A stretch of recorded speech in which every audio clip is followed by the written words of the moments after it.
Welcome welcome welcome. आज मैं बताऊंगी आपको कि गांव में अपनी बेटी को औरतें कैसी गंदी गंदी गालियां देती हैं। उन्हें बिल्कुल शर्म नहीं आता। बड़ों के लिए कोई मॉरलिटी का दायरा नहीं है गाँव में। छोटों के लिए सब कुछ है। जो भी संस्कार है, अच्छाई है, बुराई है, परवरिश है, वॉट एवर द मोरालिटी का जितना लेक्चर है, सब छोटों के लिए। छोटे मतलब ये नहीं कि हाँ एज से। शादी से पहले आप छोटे होते हो, शादी के बाद आप बड़े हो जाते हो, शादी के बाद आपको ऑलमोस्ट ऑल राइट मिल जाता है। आपका ऐसा ड्रास्टिकली कम बैक होता है। मैं लड़के की बात कर रही हूँ। शादी के बाद उनका एक ह्यूमन राइट जो होता है प्रॉपर वो मिलने लगता है। उनको एक अडल्ट कंसिडर किया जाता है। शादी से पहले उनकी उम्र भले ही कितनी भी हो, कोई फर्क नहीं पड़ता। और वो शादी से पहले अपनी खुद की माँ से ऐसी ऐसी गालियां सुनती है। ऐसा नहीं कि बहुत बड़ा क्राइम कर दिया तो ऐसी गंदी गंदी गालियां देती है, ऐसा कुछ भी नहीं। नॉर्मल बेसिक बेसिक छोटी छोटी गलतियां जो हर किसी से हो सकती है, जैसे झाड़ू नहीं लगाया या बर्तन धोना छूट गया या फिर कुछ भी ले लो। कुछ भी छोटा मोटा जो गलती होता है इंसान से, that is not very intentional. By chance किसी से भी हो सकती है ऐसी गलतियां। और छोटे पलट के गाली नहीं दे सकते उन्हें। It is very offensive. क्यों नहीं दे सकते? क्योंकि वो बड़े हैं। सिर्फ उम्र बढ़ा, हालांकि उम्र सभी का बड़ा हो रहा है।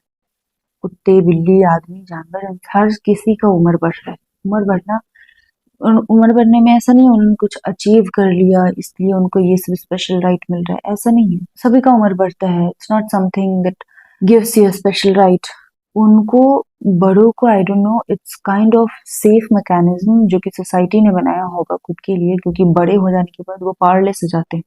हालांकि जब वही इंसान जब वो पावर में रहते हैं तो बच्चे पे वो जुल्म करते हैं, वो बच्चे पे हाथ उठाते हैं, फिजिकल वायलेंस करते हैं। उन्हें पता भी नहीं होता वो किसको बोलते हैं। उन्हें पता भी नहीं होता कि दे आर बीइंग टॉक्सिक। वो टॉक्सिक होते हैं without knowing, without awareness of it. जैसे छोटे बड़े पे हाथ नहीं, छोटे बड़े पे हाथ उठाए ये सोचना ही एक तरह से बहुत ही ऑफेंसिव सा लगता है कि छोटे बड़े पे कैसे हाथ उठाए। समथिंग ऑफेंडिंग से साउंड होता है। बड़े छोटे को मारना इतना नॉर्मलाइज है। हालांकि फिजिकल वायलेंस किसी पे भी नहीं होना चाहिए until unless they are not crossing some boundary. Physical violence सिर्फ और सिर्फ गवर्नमेंट के पास ये पावर, एक्सट्रीम सिनेरियो वो पावर यूज कर सकती है। बट फिजिकल वायलेंस किसी भी बच्चे पे करना is not right. In middle class household it's very normalised और हमें इसे नॉर्मलाइज करना बंद करना चाहिए। जो जो राइट बड़ों के पास है वो सेम राइट बच्चों के पास भी होना चाहिए। बच्चों के लिए संस्कार है, परवरिश है, ये है वो है। बड़ों के लिए कुछ भी नहीं है, कोई दायरा ही नहीं है। बड़े बुढ़े को तो मैंने देखा है ऐसी गंदी गंदी गालियां मजाक में दे देते हैं, कुछ भी बोल देते हैं। टिपिकल कोई दुकान पे बैठी बुढ़ियों बुढ़ियों को देखोगे आप, या शादी में, या फिर उनका नॉर्मल लैंग्वेज ही होता है गाली। और यही बात अगर कोई बच्चा कर दे तो उनके संस्कार और सारा कुछ आ जाता है। वहां पे सब कुछ कंसिडर किया जाता है कि इसी के लिए पढ़ा रहे हैं, इसी के लिए वो ये कर रहे हैं, वो कर रहे हैं। आप जैसा बिहेव करोगे बच्चे वैसे करेंगे, चाहे आप उन्हें कैसा भी मोरालिटी का लेक्चर दो। एटलीस्ट सीखते तो हैं। पता नहीं ये लोग कैसे माँ बाप बन जाते हैं। माएँ तो शादी से पहले बच्ची का वो गद करती है। मतलब ये लोग कभी लव शो नहीं करते। ठीक है, आप इमोशन शो करने में अच्छे नहीं हो, चलता है, लेकिन फिर वो निगेटिव इमोशन शो करने में अच्छे कैसे हो जाते हो आप लोग? निगेटिव इमोशन, घटिया से घटिया, अपनी जितनी हेटफुल लैंग्वेज है वो आप इतनी आसानी से शो कर देते हो। फिर लव शो करने में आपको इतनी दिक्कत क्यों होता है? अब बच्चे से प्यार करते हो, कभी उसे गले लगा के ये नहीं बोल सकते कि हाँ you are our everything, we love you बच्चा, यू आर आवर सन और daughter. Such kind of words that gives them a relief and a safe zone for a kid that they are looking in the whole world. It sounds very different, difficult for them. Parents could give, but they never show their love. But hatred they show in with their full potential. अगर आप emotion show करने में अच्छे नहीं हो तो आपको कोई इमोशन शो नहीं करना चाहिए, लेकिन आप गाली गंदी गंदी दे सकते हो। आर वर्ड तो वो नाश्ता पानी के साथ सुनती हैं, वो भी अपने माँ से, not from others, from their own mom. Our word, I mean मेरे मन में बहुत सारी गाली आ रही है जो मैंने सुना है। I don't know if it will violate YouTube's guideline or not. Otherwise, मैं आपको सुना देती। बेटी को फादर फकर और बी चीर के मसाला भर देंगे, राम चीर के धूप में सुखा देंगे।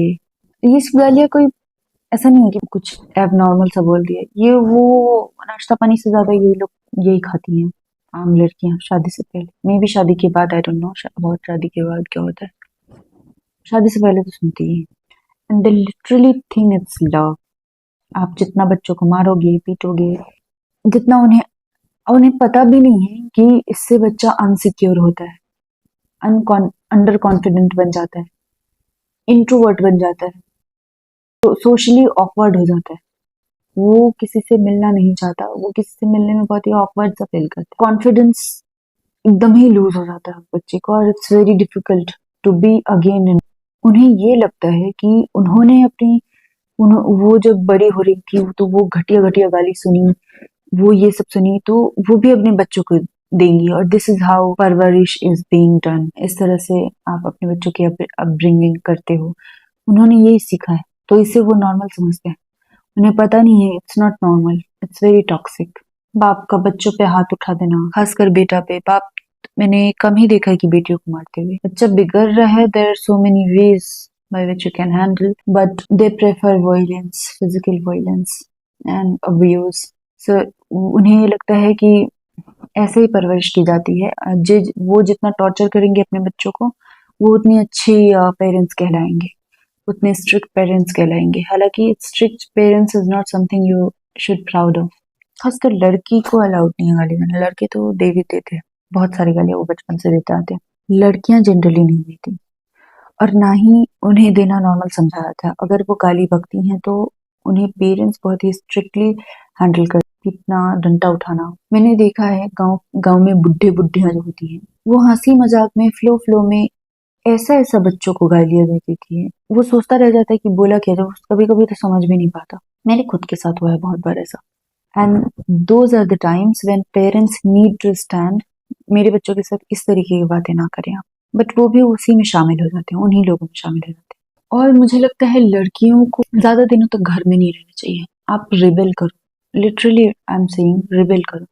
मैं घर में नहीं रहती, और मुझे लगता है कि जो भी उन्हें घर में नहीं रहना चाहिए, एक उम्र के बाद उन्हें अपना रास्ता ढूंढना चाहिए पैसे कमाने का। वो चाहिए कि मैं जो भी बोलूं उसको सीरियस लिया जाए, ऐसा ना लिया जाए कि हाँ हाँ चल निकल, हाँ बोल दिया अब हो गया अब निकल।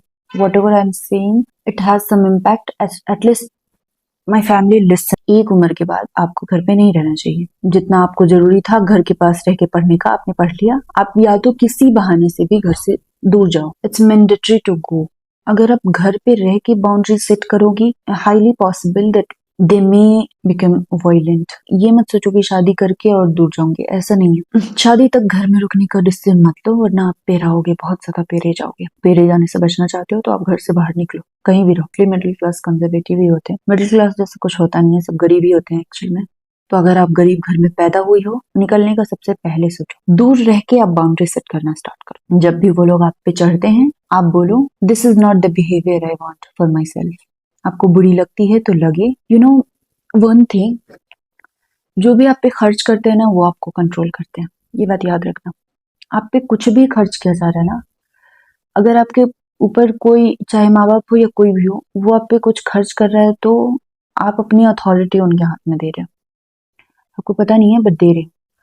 और जब आप खुद पे खुद का खर्च उठाना स्टार्ट करते हो, खुद से खुद का खर्च उठाना स्टार्ट करते हो, तो आप अपनी अथॉरिटी उनसे लेकर खुद को दे रहे हो कि हाँ अब मैं खुद के कंट्रोल में हूँ, धीरे धीरे मैं खुद की डिसीजंस खुद ले सकती हूँ, खुद अपनी जिम्मेदारी लो। आप खुद खुद को टॉर्चर कर रही हो अगर वहां रहने का डिसीजन ले रही हो तो, क्योंकि वो कभी नहीं सुधरने वाले। भूल जाओ कि आप उन्हें ठीक कर दोगे, ये कर दोगे, वो कर दोगे, पास रह के तो पॉसिबल नहीं, क्योंकि वो हर बात पे ऑफेंड होते हैं, बात बात पे ऑफेंड होते हैं। आप एक सिंगल वर्ड रिप्लाई करो, वो घटिया से घटिया गाली देते आपको। अगर आपने पलट के बहुत ही लॉजिकल सा कोई बात बोला, तरह का बात, लोल चला रही है मेरे से, जवान चला रही है, यही सिखाया है, परवरिश गंदा है, और क्या क्या बोलती हैं, धधा रही है, धधा ले, जवानी जोड़ है, ब्याह करके हटाएंगे, जल्दी ही तुमको घर से निकालेंगे शादी करके। It's been so long I didn't listen, so मुझे यही सब याद आ रहा है फिलहाल। तो मैंने बहुत रिसेंट में सुना था, धधा ले, जितना धधाना है धधा ले। तो मैं यही बोलूंगी कि अगर आप चाहते हो आपकी रिस्पेक्ट की जाए, सबसे पहला काम घर से बाहर निकलने का सोचो, के खर्चे खुद उठाने का तरीका ढूंढना है। और तरीका ये मत सोचो कि बहुत सही होना चाहिए, बहुत गलत हो, सही गलत जैसा कुछ नहीं होता दुनिया में, तो ये सब भूल जाओ। और ये सब मत सोचो कि शादी के बाद मैं घर से बाहर जाऊंगी, वो फिर शादी के बाद एक अलग नया लफड़ा स्टार्ट होने वाला है जो आपको आइडिया भी नहीं है, तो उस सब में मत करो। शादी वादी करने का मत सोचो, फिलहाल मत सोचो। So first target should be to go out, move out from your house. Okay, bye.